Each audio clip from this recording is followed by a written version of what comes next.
Hi everyone, and welcome to the first of a series of events we're running this week to mark the 5th anniversary of the referendum. Today our event is on public opinion and Brexit. We have a wonderful panel to discuss the issues around public opinion, starting with Kelly Beaver, who's Managing Director at Ipsos MORI Public Affairs. We've also got Rob Ford, Professor of Political Science, University of Manchester, who will now wave his book at you. There we go. All good bookshops, etc. Our own Paula Surridge, Deputy Director of UK in a Changing Europe, and finally Bobby Duffy, who is Director of the Policy Institute at King's College London. Bobby, are you preparing to wave something at us? I wonder for a moment if you're about to. And the way we're going to structure this is slightly differently to normal, in the sense that Ipsos MORI today, in fact tomorrow, is it today that it goes public, Kelly? Today. Have released some new opinion polling around Brexit, and Kelly's going to present the results of that to us briefly first, and then we'll go into our usual conversational format. As ever, please send your questions in on Slido and vote for the ones you would like me to pose to the panel, and I will try and do so. But Kelly, over to you. Thank you. So, just take you a quick canter through some of the latest data on public opinion and Brexit, 5 years on from the 2016 referendum vote. So firstly, how much do the public care about Brexit at this point in time? Well, it's changed. It's been a bit of a roller coaster by way of public opinion since 2016, mostly punctuated by key events where public interest in Brexit took a bit of a surge. So this is some data, first of all, just from our issues index. We've been running it for over 50 years, unprompted, asking the British public what they think are the most important issues facing Britain today. The pink line is the EU and Brexit, and you can see it reached a little peak in May 2016, which it far surpassed by the time of the general election in 2019. And again, we had a little peak after quite a downward spiral, a little peak again at the end of 2020. And now it is very much moving into a second order issue in the British psyche, overtaken by things very much like COVID, but now also the economy and the NHS.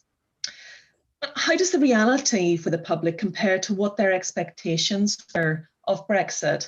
And there has been a lot of coverage in the media and news, stories around empty shelves and lorries packed up at Dover.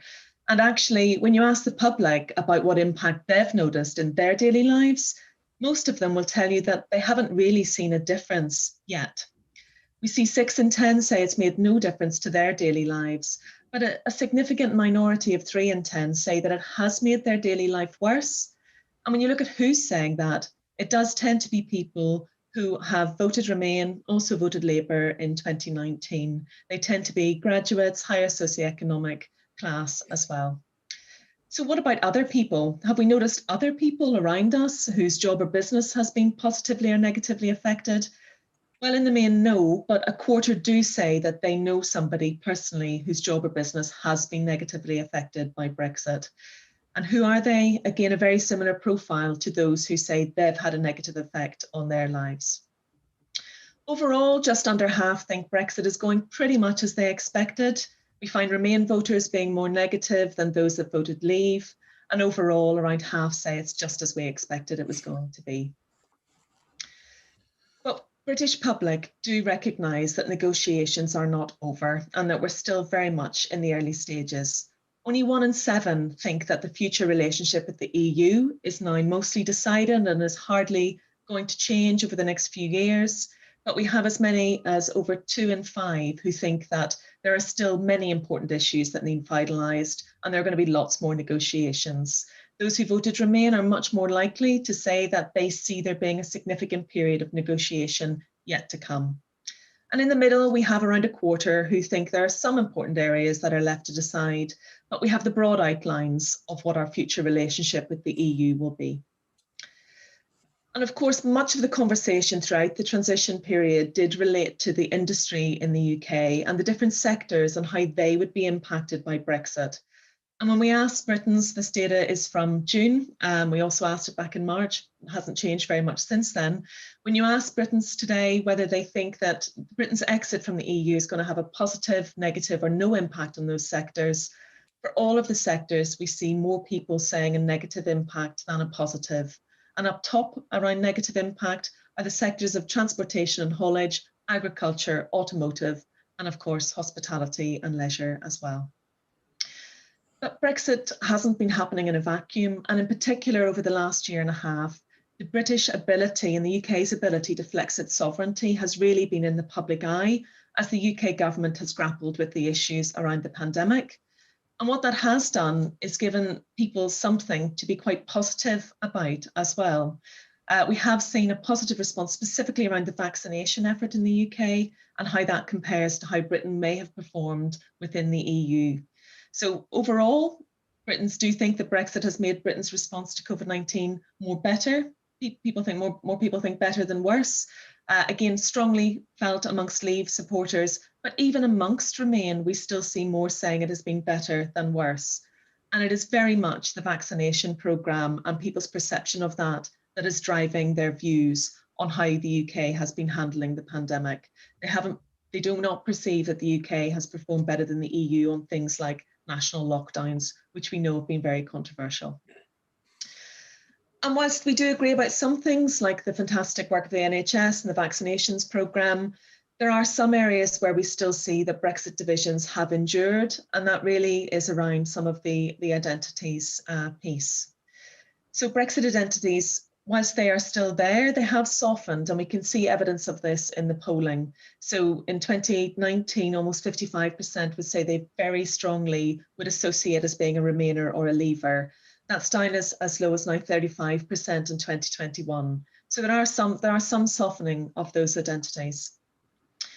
But when we look at how Remain and Leave voters feel about those from the other camp, we still see a similar level of animosity and coldness of feeling. So this is a feeling thermometer, and you can have a look here at how Leave supporters feel, cold or negative, warm or positive, about those who voted an alternative way in 2016. And you can see just in the yellow box that Remain voters in 2019 and 2021 felt the same way about Leave supporters, and again, similarly for those who were Leave thinking about Remain. So that kind of animosity and strength of feeling hasn't really shifted. But we can't think about it as two binary camps. And just today, we've also released work looking at a more diverse set of personas around Brexit. We call them Brexit tribes in 2021. And we look at those 7 different groups, from those who are more strongly Remain to those who are most strongly Leave, with a series of groups also in the middle. And it's really important to not look at Brexit tribes in a binary Remain Leave way. Down one end of our spectrum, we do have those who are mostly strong Remain. They are liberal Remainers. They're very culturally liberal. They tend to be graduates, higher income groups, and they've also would be able to cite a number of positives, no positives as a result of exiting the EU.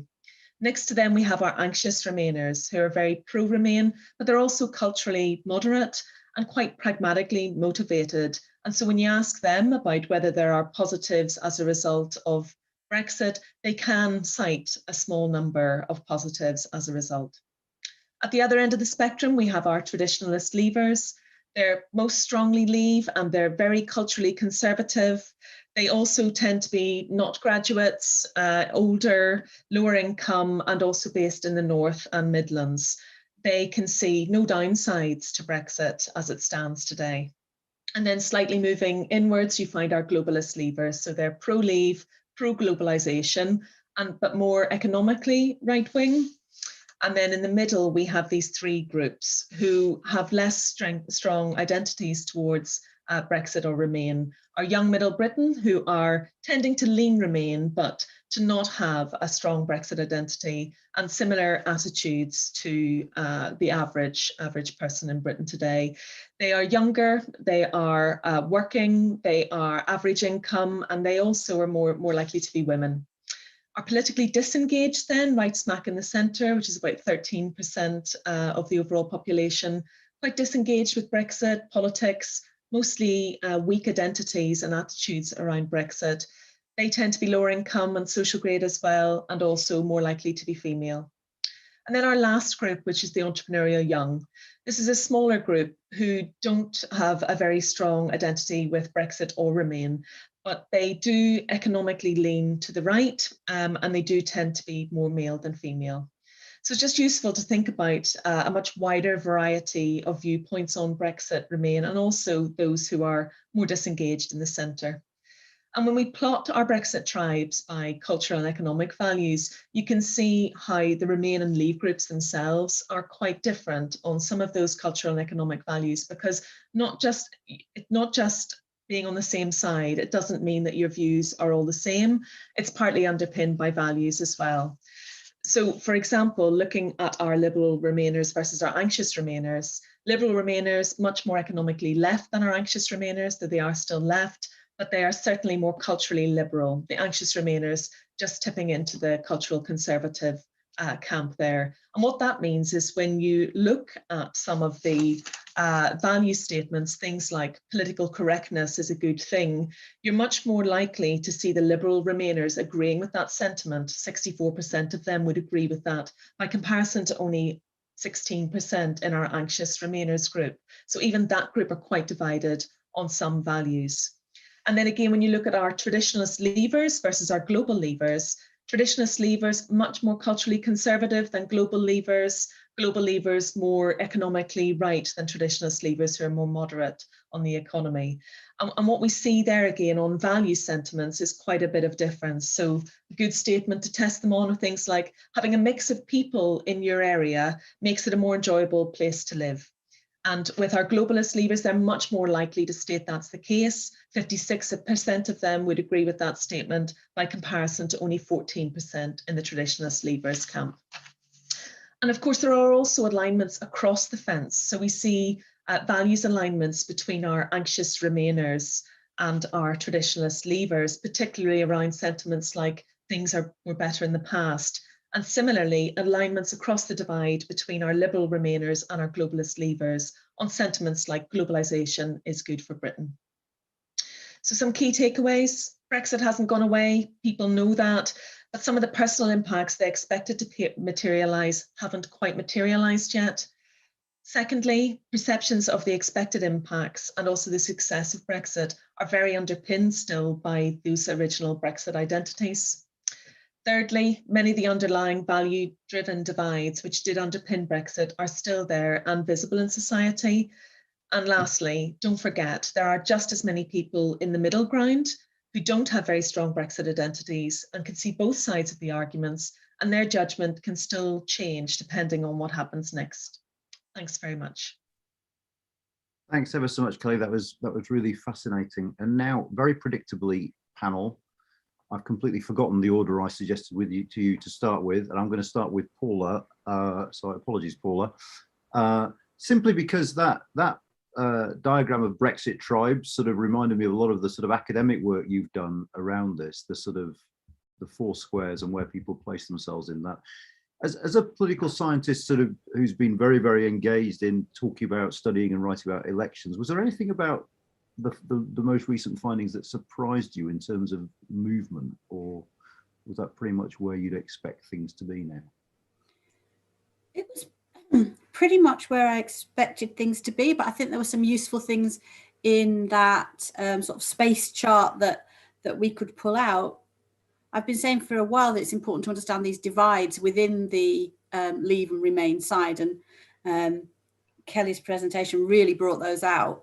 And I think we can look there particularly at the anxious Remain group. Obviously, you can't do this with your data, you haven't got the sample size to do so, but I wouldn't be surprised if we found a good number of them in Cheshire and Amersham, for example. So I think there are some key things there that can be brought out in terms of the political implications. And also, I think that division between the liberal Remain and the anxious Remain is something that starts to unpack the talk around a progressive alliance, and actually where there are some really big differences between some of these groups in terms of their values, in terms of their hopes and expectations, that are much more difficult to bring together under a single umbrella. So I think in some ways it really underlines that point that trying to fit everybody into one of two groups is not really getting at the divisions and the complexity that underlines British politics. It also helps us understand, of course, thinking of some of Bobby's work about why we perhaps haven't completely polarized in the way some people predicted, because these underlying divides help to anchor people into different positions. And actually on that then, turning to you, Bobby, because I know the Policy Institute has done some really, really interesting work on culture wars and stuff, and you've got events coming up that I recommend very strongly to those watching. So I suppose the first question is, do Kelly's findings tally with what you came up with from your own work? And secondly, does this, I suppose one of the interesting questions is, how long does this linger? Does this sort of cultural divide that became prominent, even though, and I'll come on to Rob to talk about this in a minute, it existed well before, does it retain its prominence if people aren't talking about Brexit anymore? Do we find other things to keep that divide going looking forward? Yeah, that's a really good point. Yes, I mean, incredibly helpful findings, I think, from Kelly, and obviously Ipsos involved in this culture wars work that we've been doing as well, which has been really helpful. And I think it goes back to lots of the points that Paula, you, Rob have made, that Brexit has been vitally important in both revealing and then reinforcing a much longer standing cultural and economic division. It gave shape and identity to something that didn't have that before quite so easily in a British context. So it's not really, I don't think it's really even the right way to think about whether we're moving on. It's like a vital part of a process that Brexit was crucial to solidifying, and then it's a vital part of division that keeps moving on, and that's what the culture wars work is trying to understand. We have imported this culture wars narrative wholesale from the US. In 2017, there were only 60 articles in the UK media about culture wars in the UK, and 2020 there were 534 of those articles talking about this, not really questioning the existence, more just talking about it like it's a fact. And I think it's really important to recognize, put that against the academic work on how do you define culture wars, how do you define these cultural divisions. And in that context, it is about implacable conflict and mega identities. That's the kind of work of Lydiana Mason and Ezra Klein, talking about these mega identities you can activate. And that is what Brexit and the Leave Remain identity is a crucial part of that, moving towards that mega identity. Worth noting, and this picks up on Kelly's great research, is that even in the US, there's a great deal of controversy about whether it's quite as polarized or divided as you think. There's a lot of similar kind of evidence of an exhaustive majority in the US. So we've got this sense in which we are both too worried and not worried enough, I think, in this. We're too worried in the sense that we get fixated on the extremes. And that's the one, the noisy extremes draw a lot of our attention. And it's great, Kelly's work and other work shows that there's a lot of people in the middle. There's a lot more nuance and subtlety in this. And in the sense in which we're not worried enough is that because that itself, that fixation on the extremes is part of a process. Culture wars and the move towards these cultural divisions is not an outcome or a single event, it's a process. It's very difficult to get out of once you've started down that road. Mm-hmm. And that's the point here, is what does it evolve into? Because the just final point on the culture wars work is, yes, you can see that softening of identities in Brexit, particularly on the Leave side, as remains still the losing side, still more invested in this in some sort of way. But we looked across 6 different issues: BLM, trans, empire, COVID, all of those types of things. And there's more differentiation. If you think of it in a polarization model of, do you identify with your side, differentiate yourself from the other side, and do you start to see realities differently? You can see in each of those issues, there's bigger gaps between the two sides than there is on Brexit. So you can see this burgeoning into lots of different sorts of areas. And that I think is why still vital to understand where we are on Brexit, Leave and Remain identities, and then be thinking about these segmentations. And this is a process, not an outcome or a single event. Interesting. Now, India haven't lost a wicket since we went live, so I assume the panel are happy to stay here till 7 o'clock, because this is obviously a lucky charm. Rob, I mean, one of the many things you do fantastically in that book is you draw the link between these identities and electoral outcomes, and how these identities shape those electoral outcomes. And I was wondering, I mean, partly on the back of you know, you've been watching recent by-elections, but partly too on the basis of Kelly's findings. Do you think there's anything that reveals that the Brexit identities that are going to have less of an impact on our politics going forward at the moment? Or do you think they're going to continue to weigh in precisely the same ways that they've weighed since that referendum? Is there any evidence either way? Well, I think it's very interesting because the slide that immediately leapt out to me from Kelly's slides was the slide showing that the intensity of Brexit partisanship had faded quite substantially. And that had been something I had been wanting to see whether it would happen once the first stage of negotiations had ended. Yet, on the flip side of that, the very next slide was the thermometer scores, which showed no change at all. And that's really interesting because identity politics, social identity politics, is always a coin with two sides. There's attachment to in-groups and there's antipathy to the out-group. Yeah. And what we're seeing so far with Brexit is that attachment to the in-group might be fading a bit. It's not so important to people that they leave or they remain because the argument is not as intense as it was a few years ago. But their antipathy towards the out-group and their understanding of what the out-group is, coming back to Bobby's point about the particular issues, one of the big lasting features, I think, of Brexit is that it has helped people to put a name on who their enemies are. Leavers know that Remoaners are their enemies and attach a whole bunch of stereotypes to that. Remainers know that Leavers are their enemies and attach a whole bunch of stereotypes to that. And that's really very powerful. And that, I think, helps to explain the second half of the story, which is that when we've seen particularly the big wave of local elections recently, there was really not very much evidence that the electoral power of people's behaviour in 2016 was waning as yet. We continued to see the Leave vote consolidating behind the Conservatives in places that voted very heavily Leave, and we continued to see Remain places behaving rather differently. The main asymmetry, which was also there in 2019 and plays to the Conservatives' advantage, is that Leave voters tend to gather together under one flag, whereas Remain voters tend to split across several different banners. But what they are, as Rob Colville put it recently in a piece on the Chesham and Amersham election, is that it's Conservative versus anti-Conservative. And in Remain-leaning places, anti-Conservative is a thing. And indeed, there's a case to be made that we might actually see an increase in the disruptive capacity of Brexit in the Remain parts of the country because, and Paul has written very insightfully on this, the thing that was keeping Conservative Remainers in the Conservative coalition was that although they didn't like a Leave Conservative Party, they liked the idea of a Corbyn in Downing Street even less. So they basically took the lesser of two evils. But the second of those evils is gone now, and a Surrey-born barrister and director of public prosecutions doesn't arouse the kind of antipathy in Southern Tory Remainers that Jeremy Corbyn clearly did.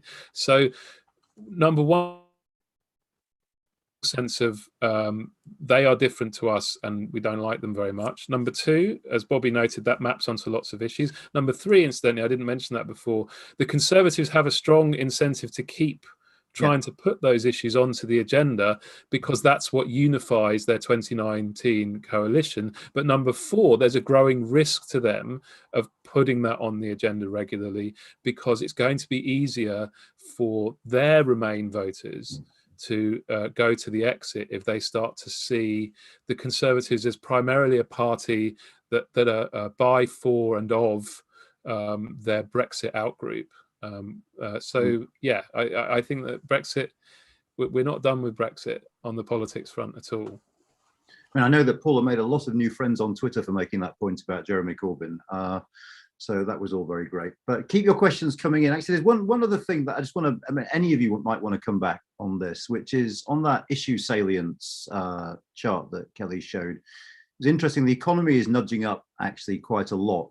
And I mean, what happens, you know, when we get to the autumn and furlough is ended, and presumably that economy line keeps going up quite strongly and Brexit therefore gets pushed even further into the background? Is that the sort of thing that leads these things to that sort of makes the sort of identity stuff less important and politics feel a bit more familiar, or not? I know it's an impossible question, so you're welcome just to riff about what you think on this, but it strikes me that it is the big political question of this Parliament. Yeah, go ahead. Absolutely. Sorry, I went last, so I was worried about going again. But the salience chart I thought was interesting because of the issue that was missing off of it, which wouldn't have been missing off of it a couple of years ago, which was immigration. Immigration, yeah. And if I'd have shown a bigger chart, Rob, you would have seen it. It's way down the bottom. No, so around the time of the referendum, it was over about 50% of people would have picked it, and now it's way down, sub 10. But yeah. Yeah. But the reason that's interesting is because on the other issues, economy and NHS, it looks like we're moving to an issue agenda that looks like the early 2010s, but the difference is that immigration is off the agenda and the environment is moving on to the agenda. So this looks like an agenda that's in some respects coming back to bread and butter economic issues, which is bad for the Conservatives because their new coalition is very deeply divided over those bread and butter issues. But it's also an agenda that's not coming back to the early 2010s in terms of the salience of immigration, which is also bad news for the Conservatives because that was an issue that played to their advantage, at least initially, before UKIP came along. I mean, if I was to look at that issue agenda and say, well, where would I expect a minor party insurgency now? It wouldn't be a UKIP type party. I'd be expecting the Greens to continue rising in the polls. Bobby or Paula, do either of you want to come in on this?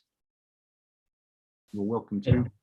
I mean, I think we are in a kind of phony period of the economic impact of COVID, and that how that plays out and then unwinds with people is going to be crucial. But I don't think it will shift the political approach to keeping these cultural issues quite central to the debate, because of great work that UK and Changing Europe did on how close Conservative politicians, activists, leaders are, how much closer they are to the public, the average public opinion on those types of issues compared to economic issues. And I think that does set a lot of the tone. And I guess the challenge on those cultural issues will be the extent to which you can give voice to legitimate concerns about the speed of cultural change, which will continue on the back of those types of things, as opposed to stirring it up a bit. And that's going to be one of the key dynamics about how do those things play out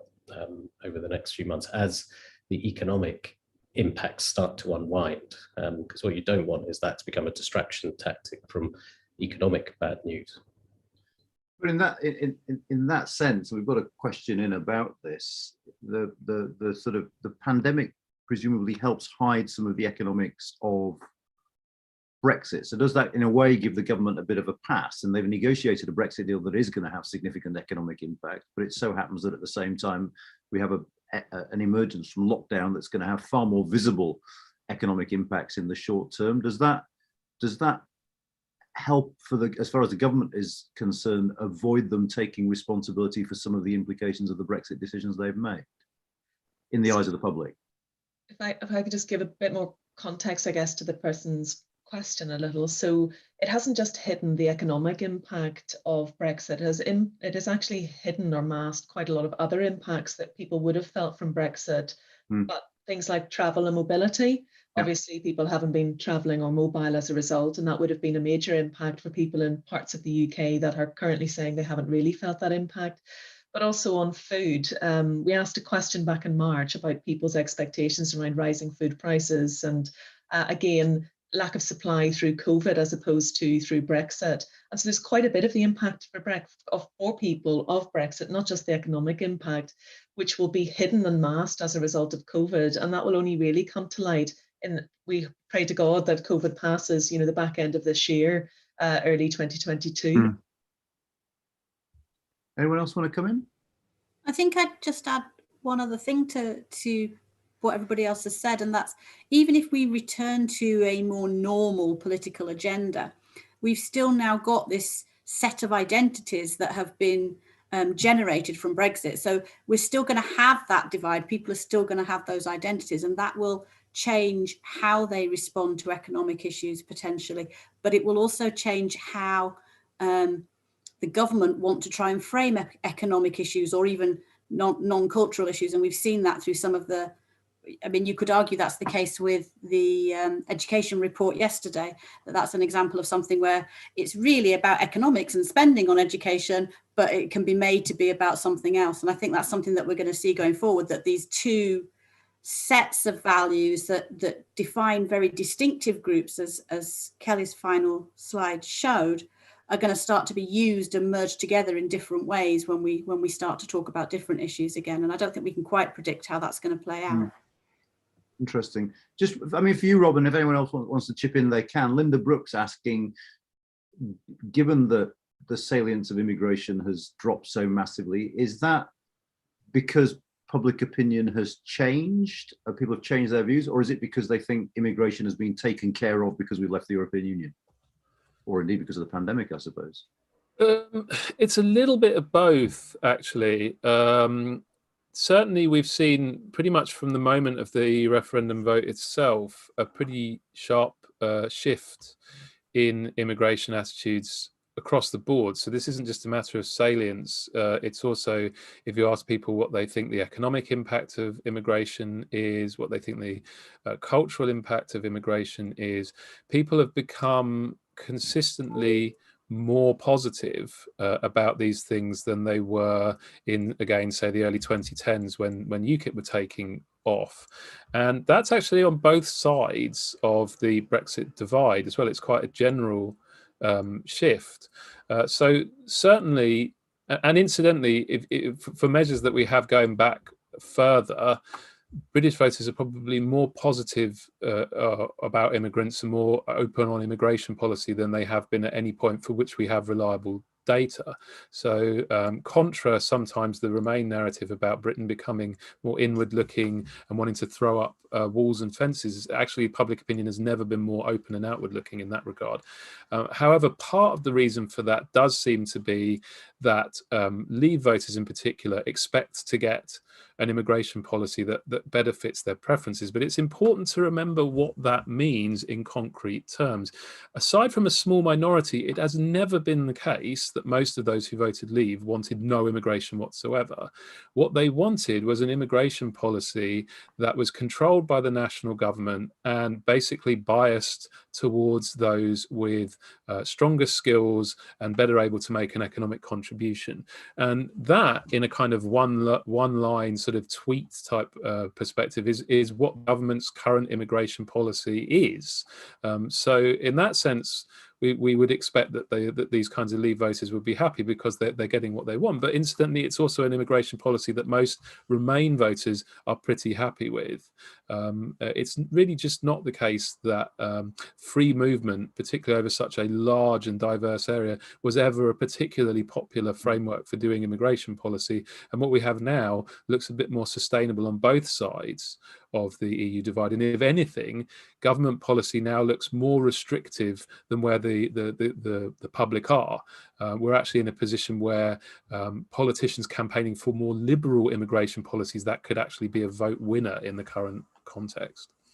Anyone else want to come in on the immigration issue? I should apologize for fiddling, but I've just realized that even though my laptop is plugged in, it's not charging. So there's 39% left. If I disappear, Paula, you might have to be a panelist and a chair, but I have no idea why this thing isn't charging. But anyway, I might turn my camera off in the next round of questions and try and figure out what's going on. We've got a question from Simon Sweeney, who says that, he quotes John Curtis saying that basically opinions on Leave and Remain have barely shifted over the course of the last 5 years. I mean, I don't know whether any of you want to try this. Will they? Do you think, what is liable to make people change their minds? Why hasn't opinions shifted? Are there events you can think of that might, for instance, the interesting chart you showed about vaccines. That's fascinating, isn't it? Because of the high number of Remainers who seem to think that being out of the European Union allowed us to respond better than the European Union. But similarly to John Curtis's data, all ours said that it doesn't look like things have shifted particularly, and it's not like there are huge swales of people wanting to try to rejoin the EU that didn't think that before. So we haven't seen shifts in data either. And yes, there have been some positives, But there will also be, if we ask people, irrespective of how you voted, what do you think some of the positives have been and what do you think some of the negatives have been, there's still very much a hardcore of Remain voters who would say there are no positives and a hardcore of Leave voters who would say there are no negatives. And so those blocks seem fairly strong, actually, but they are either ends. There's a special prize and a guaranteed clip on Twitter for anyone who starts their answer with "John Curtis is talking rubbish on this." I can't see that happening. Right. Does anyone else want to sort of, I mean, is this here for the foreseeable future then in its current form, and people are not going to change camps, do we think? I mean, I just wanted to make one small point, which is it's not just that it's here in broad brush terms. John's most recent work with NatSen asked people how they would vote in a second referendum if the options were stay out and rejoin, and the figures were 52-48 in favour of stay out. The curse ratio, I mean, it's like literally 5 years we have not moved an inch in terms of how we split on that question. And I mean, I'm with everyone else on this, in that I think that there are deep reasons for that. These are deeply rooted identities. This is not a policy-based judgment, it's an identity-based judgment, and those are very hard to shift. It is. One of the things I couldn't unpick from that article and data was whether or not they'd just gone back to people who did vote rather than include people who were not eligible to vote at that point in time. And I couldn't tell that from the data set. And obviously that could make a relatively minor difference, but it was difficult to see. It included non-voters, but I don't know if it included like non-voters because they weren't old enough. Yeah, that's right. I couldn't tell, but it could be something to look into, just and to make clear from that article.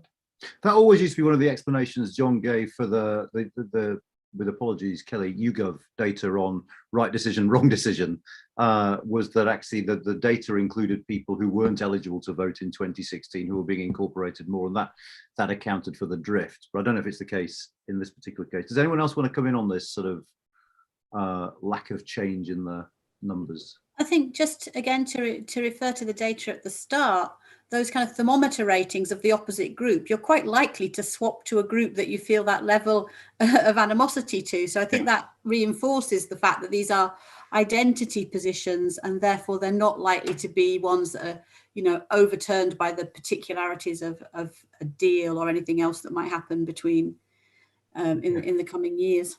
Yeah, I think that, I mean, that point is, and there is a difference in terms of the differentiation or outgroup animosity between in the direction it goes, in terms of the Remain side being more negative about the Leave side, and that's. But then on the balance, and this is the third element of polarization models about perceptual biases, the extent to which people's reality is different. It's the Leave side who have a more biased view of some key social realities about the impact of Brexit, or the positive aspects of being of when we were in European Union. So there's a number of different dimensions to why we are stuck. It's not just about identity in the sense of I identify with this side. It's not just about differentiation as I don't like that side. It's also, it affects how we see realities. And once you're in a position like that, where all of those things are tied together and we're seeing the world quite differently depending on what side we're on,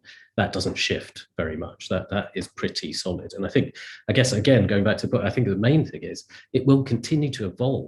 And the key evolving aspect that we've got to look at is what other issues get rolled into it, and how do these identities attach to other identities, and then how do those identities, the more identities you have rolled into this sense of we're on this side or that side, the easier it is to activate them by pushing particular buttons.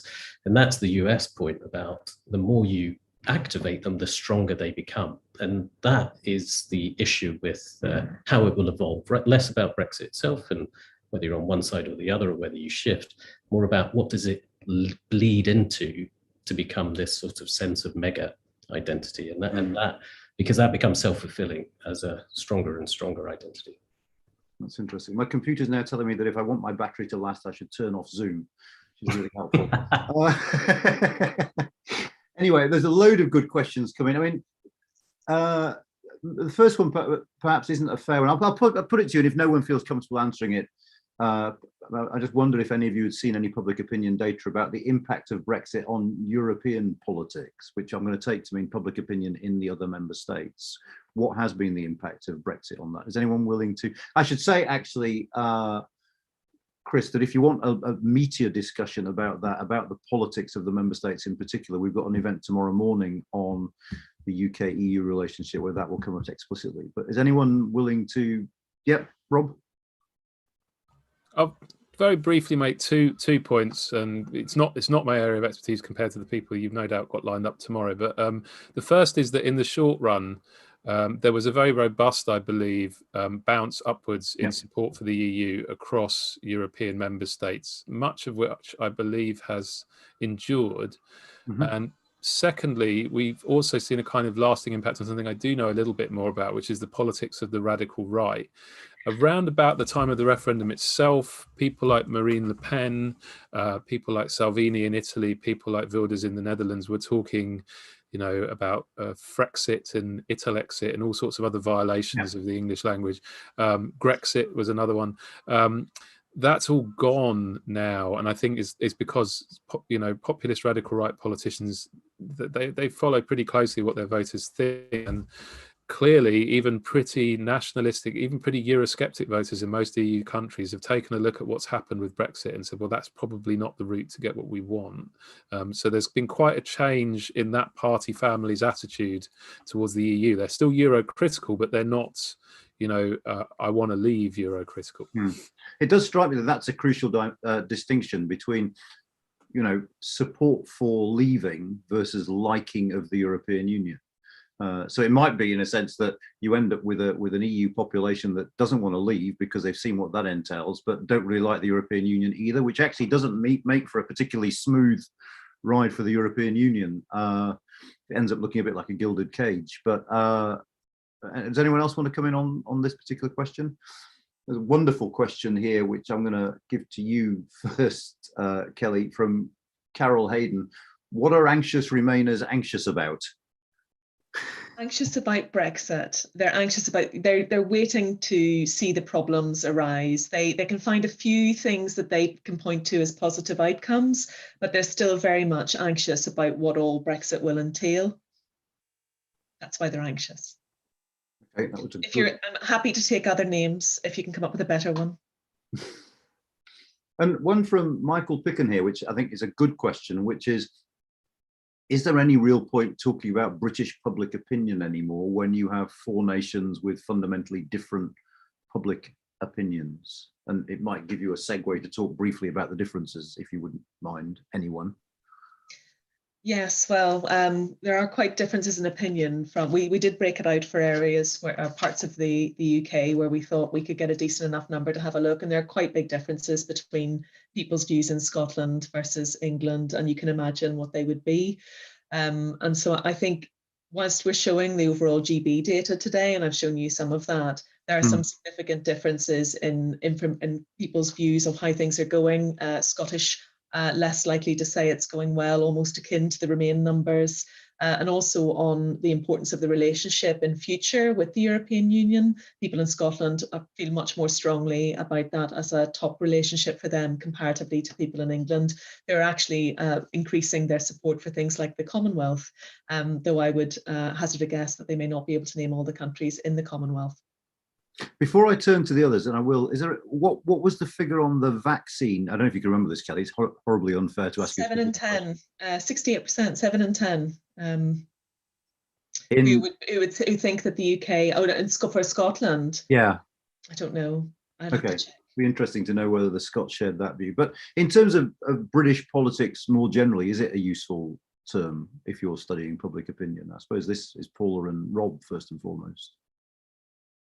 I mean, I suppose the size of England means that it sort of works, but I suppose that my answer to this is a kind of simplistic one in some ways, in that more often than not, when I start to do analysis of these things, I restrict my sample to England. So I suppose, not because I want to throw away the Scots and the Welsh, and where the sample sizes allow, obviously you would look at them separately, but because it is so different, and it does make patterns and trends much more difficult to discern when you aggregate everybody together, that's often a starting point for analysis. And certainly on a more substantive point, if you're doing any analysis which relies on some kind of measure of national identity, you simply can't just aggregate them together in any meaningful way. You have to work separately with them. Anything to add, Rob or Bobby, on this? I mean, I would echo that point on national identity, and of course in Brexit land we spent the whole chapter looking at how national identity plays out very differently in Scottish politics, and has done, you know, well before Brexit, but Brexit has added to that. The only point I would add to that is that one reason, I mean, Wales is a sort of a slightly awkward customer in this, but in terms of England, Scotland and Northern Ireland, the constitutional debate into which Brexit plays is different in each of those cases. So in England, it's a straightforward like tug of war between the UK and the EU, but in Scotland, it is layered on top of that is Scottish independence, now seen as a route back in to the EU. And in Northern Ireland, of course, Brexit has been sort of awkwardly fitted into a very deep and long-standing constitutional argument that goes back generations, and now you have the additional issues of the Irish border and the border in the Irish Sea and all the rest of it layered on top of that, and the prospect of a potential reunification referendum, and we can see, I mean, we've been seeing just this week the extraordinary disruptive impact it's having on Northern Irish politics. So it's not just that the identities are different, the arguments within which Brexit is understood are also very, very different in the three contexts. Wales is probably the outlier in that regard, but that could also change if Welsh devolution comes onto the agenda more strongly. Just a quick sort of technical question for you, Kelly, I suppose, from Christine Eberall saying, are you using online opinion polls, which therefore won't cover people without internet access? Amongst those people, I include myself and my non-charging laptop. It's a good question. So I think at the minute there's around 4% of the UK population who are properly offline, and the data we've shown you today is the online population. We do also collect data offline, and we have a panel that allows us to do that providing small tablets to people that only allows them to do the survey, so it doesn't change their behaviour. But yes, this data is online. Okay, brilliant, thank you. We've got an interesting question here, just picking up on the survey results, just pointing out that hardly anyone is saying that Brexit has made their life better.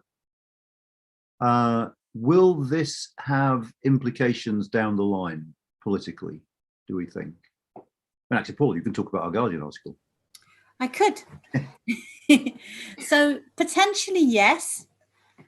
Some of the research that we've done and others have done suggests that Leave voters in particular, although they didn't necessarily articulate them in very specific outcomes, had high expectations of change as a result of Brexit. And if they're not feeling that change, then that might lead to a certain amount of dissatisfaction or, disengagement with politics, perhaps. We made this huge decision and still nothing changed, might be the outcome. So I think there is a potential for that, but I don't think we can quite say yet how people are feeling that, whether they will feel that they would have felt this out, they would have felt these positive benefits if COVID hadn't happened. And actually that's kind of meant that Brexit hasn't been able to bring the things they expected. There's plenty of scope for people to engage in some motivated reasoning around that, I think, as we emerge from the pandemic. So I don't think we know quite how these things are going to play out, but there is a danger there of a significant number of disappointed leavers that may just turn away from politics altogether or may swing around between different parties again. This session is turning into a real vote of confidence in King's College IT, isn't it? Anyway, let's plough on. Rob, did you want to come in on this? I had just one additional thought on that, which is it feels like, I mean, I like these questions, and I think that what Paula says is absolutely right, and that's one way it could play out. But another way it could play out is that these questions are kind of a category error, in a sense that actually people didn't really vote for or against Brexit based on what they expected Brexit to deliver or not to deliver. In terms of, it wasn't like a consumer vote. It wasn't like I wanted slightly lower food prices or I wanted, a trade deal with Australia. It was an expressive vote about wanting to have a particular set of political arrangements changed. I mean, the way I would analogize it is if we went and did like an Ipsos MORI DeLorean poll of American voters in 1801, would they say that they were better or worse off from having left the UK? If we went and asked the Dutch when they left the Habsburg Empire whether or not they were better or worse off, in many cases the answer would typically be we're worse off because of all sorts of things. I mean, certainly if they were actually observing economic reality, and of course Bobby would tell us a lot of them wouldn't be anyway, they would say, well, we're not really much better off, but that's not the point. And I suspect with a lot of voters on Brexit, particularly on the Leave side, if you gave them the option, yeah, I'm not better off, but that wasn't the point, they probably would plump for that option quite often. And I think that that makes sense in terms of what the motivations actually were. That sort of the sentiment that we saw around the vaccination programme is a real statement of national pride, and you can see that Leave voters at this point in time, when asked, will have something to point to where they perceive that Brexit has been a key defining factor in driving a positive outcome for the people in the UK. It's just that will fade eventually as a positive outcome, and so government will have to work very hard to create other positive. I don't think they will find something quite as bright and shiny as that vaccination programme. That's going to be very hard to compete with. But certainly if you ask a Leaver on the street today, I think they'll be able to point to that.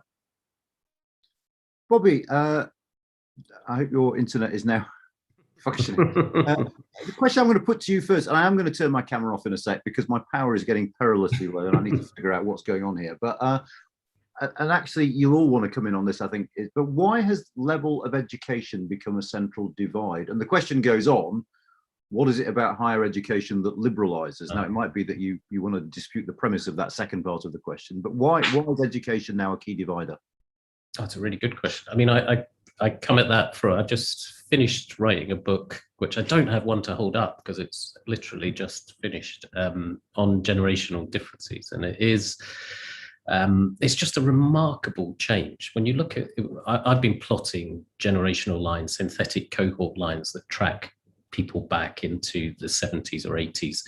So it's not actual longitudinal research, but it's just recreating those cohort lines by looking at when people were born rather than their age. And it tells these incredible stories of change in attitudes, values, identities, those types of things, but also in real outcomes and life outcomes for people. And one of the most remarkable lines, there's loads of remarkable lines in generational change about how we've just utterly deflected millennials and a big chunk of Gen X from home ownership and all of those types of things that you just couldn't have predicted and seen, particularly from the path that we thought each cohort was on. But the line on higher education participation among millennials is just incredible. But you can kind of trace it in the Gen X line as well, just directly to policy choices around Tony Blair's focus on the 50%.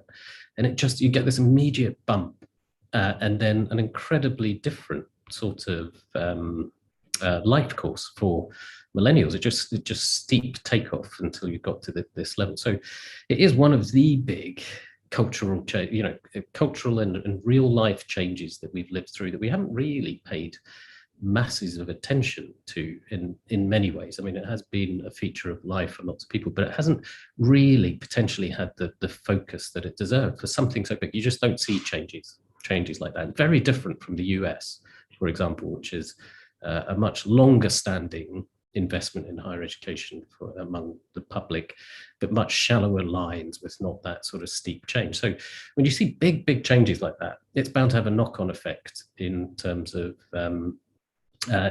differences in views, differences in opinions that affect politics and social and cultural things overall. So I think it's inevitable that education has become such a core aspect of what differentiates us, and the mechanics by which that works there's loads and loads of good work on how does that happen, what are the socializing effects of education, higher education, that goes beyond what you're taught to the environment that you're in, and the diversity of contact of different people that you come into. There's loads of good evidence on how that's a whole package of effects that changes worldviews for people, not everyone, but on average across those types of things. So I think, yes, in terms of polling and understanding public opinion, underweighted in the thinking X years ago, 10 years ago,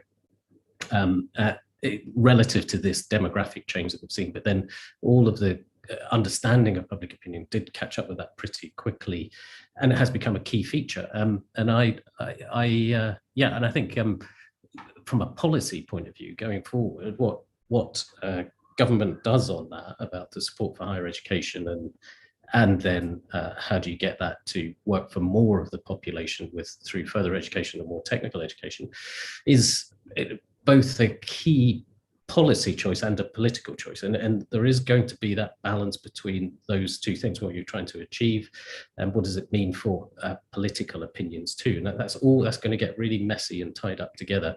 But when you see these big changes, it's bound to have these knock-on effects. And what I think we've really found is in going for that one bold goal, we've probably taken our attention too much off the people that don't fit into that higher education mold. And that is a key thing to sort out both from a policy point of view, but will have a big impact on political opinions too.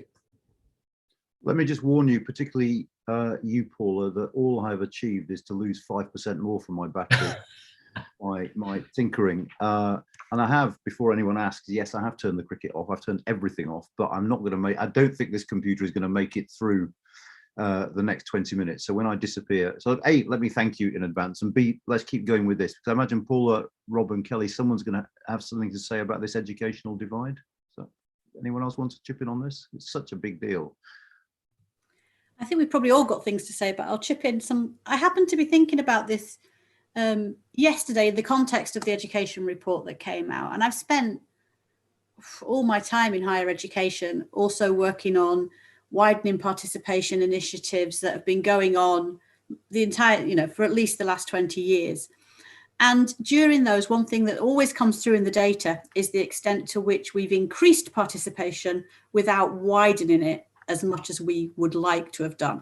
And I think what that's done within the wider society, so to bring it back to the kind of public opinion point, is it's meant that for those young people whose parents went to university or whose parents have particular sorts of resources, it is now absolutely normal to go to higher education. And in some of those circles, they literally won't know anyone not going into higher education. And that then polarizes them from the other group for whom going to higher education is a huge deal and not the normal path at all.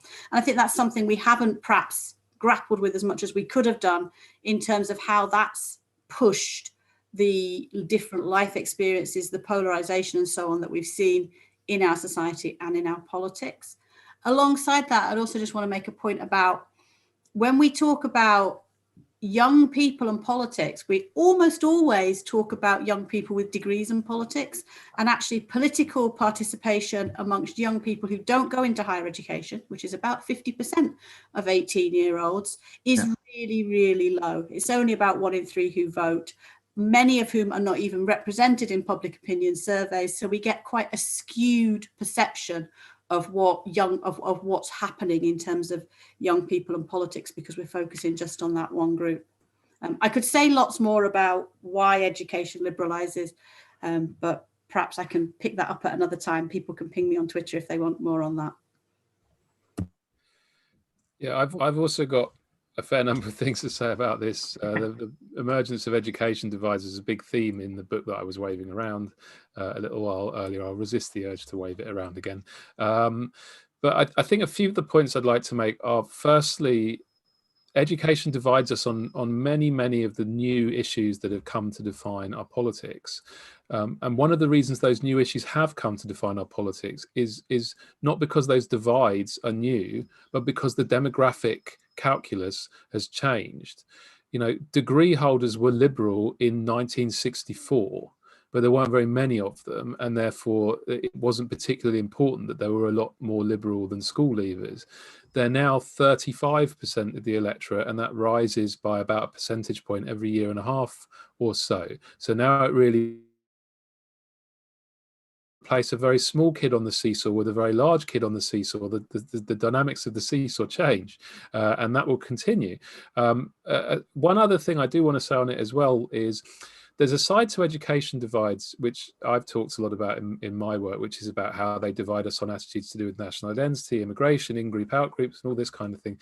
And that's very important. But there's also another way in which education divides us, which I think I've discussed less, and I think is less discussed in Britain, although it's been discussed a lot in the US, which is that degree holders and school leavers do political decision-making in very different ways. Degree holders are more ideological, they're more informed, they're more politically engaged, and so their politics is much more kind of coherently agenda driven, whereas school leavers, they're much less of all of those things. So they can be much more driven by personality, they can be much more driven by, you know, simple outgroup antipathy. And you saw this playing out over and over again in the Brexit divide, where the endless refrain of graduate Remainers would be, why don't they know these things about this? And if only they knew these things, they would behave differently, which is, you know, assuming that the other side of the coin makes political decisions in the same way that they do, and that assumption very often doesn't hold up. So it's not just a difference in attitudes, it's a difference in decision-making processes too. That is so interesting. Thank you. I mean, that's a very specific. Kelly, did you want to come in on this? I mean, I think there's been enough said, Anand, on it. I mean, actually, the one thought I had is we should just do an event on this and have this conversation in full, because it's so interesting. But there's a very specific question. I don't know if anyone's got the answer to it, but does the public have an opinion on the impact of Brexit on Northern Ireland? Is the public paying attention, the British public, which we just decided we might not want to talk about? How much interest is there on the sort of Brexit impacts on Northern Ireland? And of course, by extension, of course, in Scotland as well. Is there any evidence about this? I think historically, when we've polled, the English don't have an awful lot of interest in Northern Ireland in general. So having an interest in it and a very specific issue, probably not so much. Katie Hayward's work actually with the Northern Ireland Life and Times study shows you the Northern Irish people's view on it. Yeah. But I haven't seen anything on England's view. Okay. Don't know who wants to take this one. Gordon Brown says he wants the UK to rejoin the EU. Should the Labour Party adopt this as a policy? I'll take it in a slightly different direction, if that's okay. That's fine. So, and it builds out from the data. So what Kelly's data showed us was that there are large proportions of people who think that there will still be some kinds of negotiations. Either the Remainers, I know, are much more, there's a whole lot of stuff to be done, but even the Leavers, the majority of them are either in that there's a lot of stuff or there's some stuff to be done. So whilst I don't think it would be electorally successful at this point for Labour to be campaigning to rejoin the EU, whether or not it's morally the right thing to do is a whole different question, but electorally I don't think it would be successful. But there is, I think, space there to be saying things that are critical of the deals that have been struck, and there are things there to say we could negotiate this differently, we could do that differently. And it looks from the data as if even amongst Leave voters that wouldn't necessarily come as a shock or a surprise that people were wanting to try and do the deal differently, trying to negotiate things still. So I think there's some space there potentially for Labour, and perhaps even some potentially good news for the party, that it doesn't look as if they have to kind of carry on with, you know, don't mention the Brexit kind of position that has been going on for a while. Anyone else want to come in on this? Rejoin Labour? I mean, I just make one brief point because I flagged up that 52-48 poll about rejoin versus stay out. I mean, firstly, you're starting from behind again, and the geography of how you'll be behind is the same geography that's tortured Labour for the last 5 years. So it's like, do you want to willfully re-enter the torture chamber you just left? Is probably not necessarily a question that many Labour leaders would answer eagerly yes. But there's a second reason, I think, to be sceptical on it, which is the question has the implicit assumption this referendum is happening whether you want it or not. Now, how will you vote? And there's a pretty substantial part of the electorate, I think, which, much like many of the senior Labour Party people, would, when presented with this notion, would think, oh, goodness, no, anything but that. I don't want another 5 years of arguing about this. So I think that Labour would have a job to do just to get voters to see this as something that they wanted to argue about again, and that would be quite a big job. And, Gordon Brown likes a political challenge. Well, that's a big one he's just given himself, to try and convince voters that what they really want is another 5 years of arguing about another referendum. Richard Corbett sent us a question, which is a really good question, I think, for the day of the anniversary of the referendum, which is that some politicians, at least, claimed at the time that the British public would just rally behind the result of the referendum because we'd voted in the referendum. That was that. So I suppose the first question that comes out of this for you four is, were you surprised by what happened to public opinion after the referendum? Did any of you expect, once we'd had that referendum, the British people would just shrug their shoulders and say, well, look, we voted for it, so we better do it? No. Would any of you like to amplify on the shake of the head?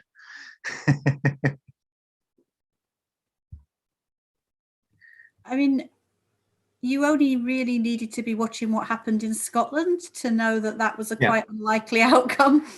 And we've seen that this tapped into some deep-seated divides. It wasn't a kind of simple policy choice per se. And something that taps into those divides is never likely to be given up easily on either side. And then you add into that a very, very close result.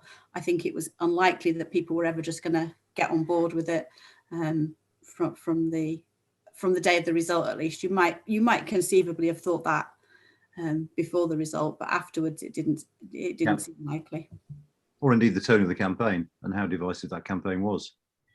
I mean, I would say, like, I was surprised by two things, and Kelly or Bobby might correct me on this, but my recollection is that in the early wake of the referendum, say second half of 2016, first half of 2016, there was a pretty substantial section of the Remain vote who said, well, I didn't vote for this, but I think we need to do it now. That was also quite a widely expressed view in parts of the Labour Party and the Conservative Party that the Remain needed to start with. And I guess the two things that have surprised me about the past 5 years is how rapidly that diminished as an argument, and how intense the resulting polarisation proved to be.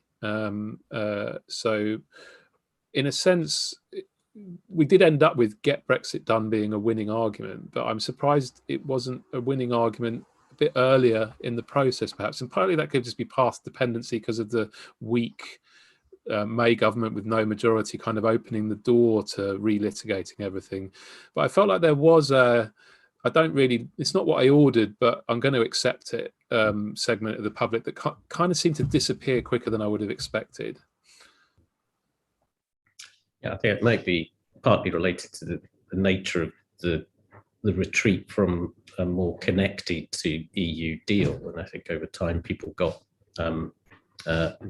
seeing this as more of a marker of a particular ideology or a view that is quite different from theirs on this. But I guess the thing that hasn't really, well, I think the thing that surprised, I suppose, is I think we all kind of got that this is revealing and then reinforcing an extant cultural division that we'd got to see, particularly, Rob, your brilliant work on immigration, and Paula on values, and over the time you could see that coming together. But I don't know that particularly saw this then rolling into other values divides and the extent to which you start to get that as in the US literature, they call it conflict extension, where you've got one part of polarization and then you just tack on another bit and then another bit, and suddenly you've got this mega identity thing.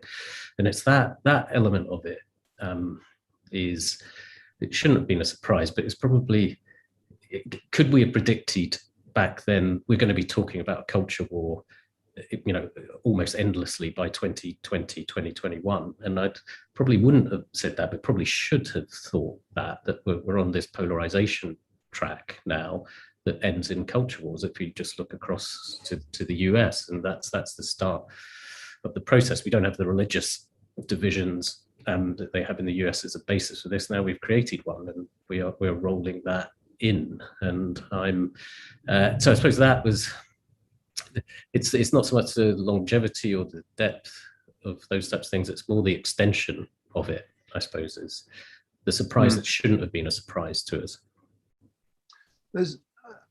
Sorry, Kelly, did you want to come in? Well, I thought if you've only 5 minutes left, to end on that negative note may be a bummer. But I just thought also worth reinforcing, though, that whilst those two polarized views have lasted, and we also have this really sizable group in the middle that I mentioned in the presentation, who are still waiting to see how Brexit turns out, who haven't made up their mind, who have not necessarily got a very strong Brexit identity either. And so there's this sizable group in the middle who are still very movable in what we call the culture war debate, which is definitely where we're heading in 2021.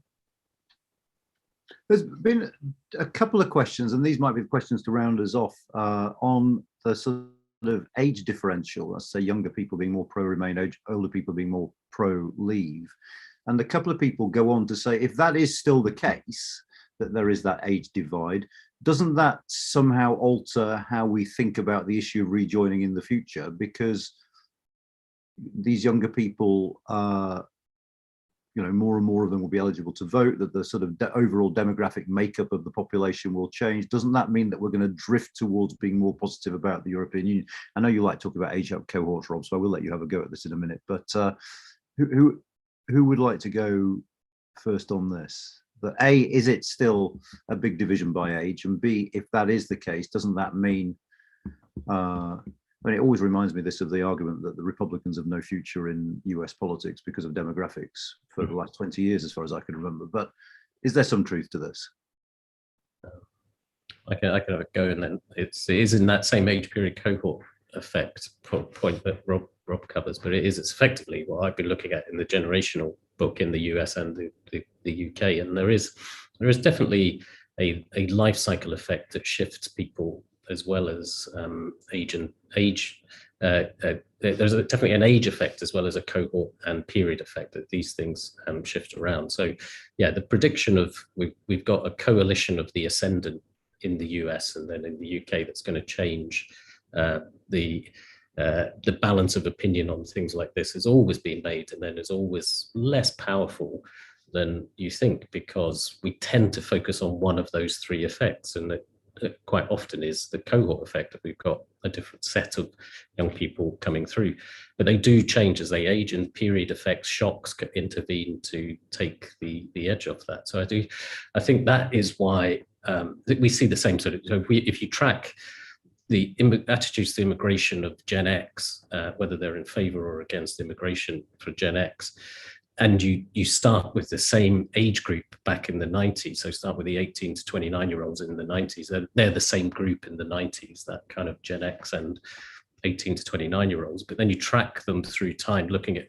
18 to 29-year-olds versus Gen X, and they slowly drift apart as Gen X is aging and taking a different perspective on these things, and being the 18 to 29-year-old group is being refreshed by new 18 to 29-year-olds with a different sort of attitude. So it's definitely a blend of those types of things, which takes the edge off, and all the predictions of the demography is destiny and the decline of the Conservatives or Republicans always is not quite as dramatic as it is made out to be, and it will be the same on this with Brexit and more generally that kind of cultural change concern. We have 2 minutes and I have 5%. Who wants to go next? I could go quickly. I just while Bobby was making those very smart points, I had half remembered that I addressed this issue of demographic change and what it would mean for the EU referendum in a piece for some blokes called The UK and a Changing Europe. Absolutely, yeah. 2018. And I said that come 2021, the public would be split 52-48 in favour of Remain because of demographic changes since the referendum. The new NatSen report has the public 53-47 in favour of Remain. But that's not the question anymore. And then it goes 52-48 in favour of staying out when the question is asked in terms of rejoin or stay out, because now stay out is the status quo and you get some status quo bias there. So the question changes, number one. Actually, number one, I was right. I made a prediction and it was right. So I should say that because that doesn't happen very often. Number two, the question has changed. So demographic change has to work against that. But number three, you're right, Anand. A lot of people have lost a lot of political capital by pointing at demographic changes and saying the destiny we face politically is X. But that, and we argue this very strongly in Brexit land, that makes a fundamental mistake, which is it assumes that political parties are passengers in that process rather than having some capacity to steer that process. Parties know that demographic change is happening and they can seek to adapt arguments and positions to adjust to it. So even if we continue to move to a more graduate heavy, ethnically diverse electorate, there are things that the Conservative and Labour Party can do in order to continue to be the relatively social conservative party and the relatively socially liberal party, because the positions they take aren't fixed in concrete for all time. So I personally do think that we will become more socially liberal, but I don't think it's going to result necessarily in a fundamental change of the arguments, because I think political parties have a lot of adaptive capacity. In fact, the story of the past 7 years with the Conservative Party is don't underestimate the ability of the Conservative Party to adapt to a changing environment. Wonderful. Paula, would you like to have the last word? Kelly's had to go. She's got another meeting now.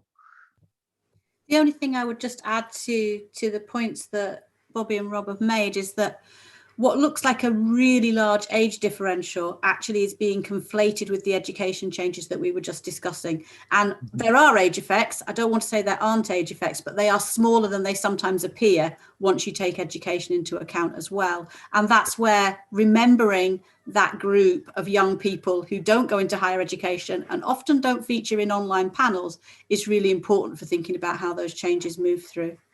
Brilliant. Well, it is a minute past. I now have 1% left. So let me very, very quickly thank, well, the four of you. Kelly's gone, Rob, Bobby and Paula. That's been utterly fascinating. I think we should just do it again, actually, down the line, because this is obviously public opinion isn't going to go away. For those of you watching who want more, we've got two events tomorrow. One, I think, in the late morning, 11:30, something like that.